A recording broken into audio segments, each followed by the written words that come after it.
Sir, ಸಮಾವೇಶದ ಬಗ್ಗೆ ಮಾತಾಡಿದ ಕುಮಾರಸ್ವಾಮಿ ಅವರು ಹಿಂದೆ ಜೆಡಿಎಸ್ ಬಿಡುವಾಗ ಸಿದ್ದರಾಮಯ್ಯ ಅವರು ಹೇಗೆ ನಾಟಕ ಶುರು ಮಾಡಿದ್ರು, ಈಗ ಅದೇ ತರ ಶುರು ಮಾಡಿದ್ದಾರೆ. ನಾನು ಬಿಡ್ಲಿಲ್ಲ, ಎಕ್ಸ್ಪೆಲ್ ಮಾಡ್ಬಿಟ್ರು ನನ್ನ. ನೀವು ಅದನ್ನೇ ತಪ್ಪು ತಿಳ್ಕೊತೀರಿ. ಅಲ್ಲ, ಅವ್ರು ಹೇಳಿದ್ರು, ಅವ್ರು ಹೇಳದ್ದು ಅವ್ರ ಸುಳ್ಳು ಹೇಳ್ತಾರೆ. ನಿಮ್ಗೇನು ನಿಮ್ದೇನು ಹಾಗಾದ್ರೆ? What is your role? ಅವ್ರು ಹೇಳದದ್ದು ನೀವು ಹೇಳೋದಾದ್ರೆ ನಿಮ್ದೇನು ರೋಲು? ಮಾಧ್ಯಮ ಯಾಕಿರ್ಬೇಕು ಹಾಗಾದ್ರೆ?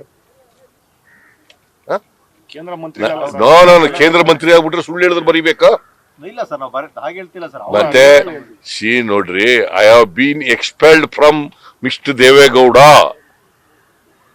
I have not left the party. ಇವತ್ತಾರು ತಿಳ್ಕೊಳ್ಳಿ ನೀವು. ಗೊತ್ತು ಸರ್, ಈ ವಿಚಾರ ಗೊತ್ತು ಸರ್. ಸ್ಪಷ್ಟವಾಗಿ ಇನ್ಮೇಲೆ ಪಕ್ಷ ಬಿಟ್ರು ಅದಕ್ಕೋಸ್ಕರ ಮಾಡಿದ್ರು ಆ ಥರ ಬರಿಬೇಡಿ, ಗೊತ್ತಾಯ್ತಾ? ನನ್ನನ್ನೇ ಎಕ್ಸ್ಪೆಲ್ ಮಾಡಿಬಿಟ್ರು. ಎಕ್ಸ್ಪೆಲ್ ಮಾಡಿದ್ಮೇಲೆ ನಾನು ಬೇರೆ ದಾರಿ ಇಲ್ಲೇನೆ ಅಹಿಂದ ಸಂಘಟನೆ ಮಾಡಕ್ಕೆ ಶುರು ಮಾಡಿದೆ. ಅಹಿಂದ ಸಮಾವೇಶಗಳನ್ನು ಮಾಡಿದೆ. ಹಾಸನದಲ್ಲೂ ಕೂಡ ಅಹಿಂದ ಸಮಾವೇಶ ಮಾಡಿದ್ದು. ಈಗ ಇದು ಮಾಡ್ತಾ ಇರ್ತಕ್ಕಂಥದ್ದು ಇವತ್ತು ಜನರಿಗೆ, ಇಡೀ ರಾಜ್ಯದ ಜನರಿಗೆ ಕೃತಜ್ಞತೆಗಳನ್ನು ಹೇಳಬೇಕು ಅಂತೇಳಿ ಪಕ್ಷ ಮತ್ತು ಸ್ವಾಭಿಮಾನಿಗಳ ಒಕ್ಕೂಟದಿಂದ ಏರ್ಪಡಿಸಿರ್ತಕ್ಕಂಥ ಸಮಾವೇಶ. ಇದು ಬರೀ ಸ್ವಾಭಿಮಾನಿಗಳ ಒಕ್ಕೂಟ ಅಲ್ಲ, ಇದು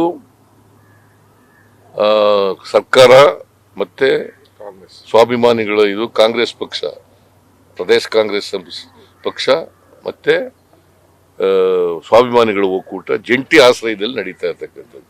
ಇದಕ್ಕೆ ಸುರ್ಜೇವಾಲಾ ಅವರನ್ನು ಕೂಡ ಆಹ್ವಾನ ಮಾಡಿದ್ದೀನಿ, ಖರ್ಗೆ ಅವ್ರಿಗೂ ಕೂಡ ಆಹ್ವಾನ ಮಾಡಿದ್ದೀನಿ, ಗೊತ್ತಾಯ್ತಾ? ಅದರಿಂದ ಇವತ್ತು ಮೀಟಿಂಗ್ ಕೂಡ ಮಾಡ್ತಾ ಇದ್ದಾರೆ ಇವರು, ಪ್ರದೇಶ ಕಾಂಗ್ರೆಸ್ ಸಮಿತಿ ಅಧ್ಯಕ್ಷರು ಮೀಟಿಂಗ್ ಕೂಡ ಮಾಡ್ತಾ ಇದ್ದಾರೆ. ಪಕ್ಷನೂ ಕೂಡ ಇದರಲ್ಲಿ ಸಕ್ರಿಯವಾಗಿ ಭಾಗವಹಿಸ್ತಾರೆ.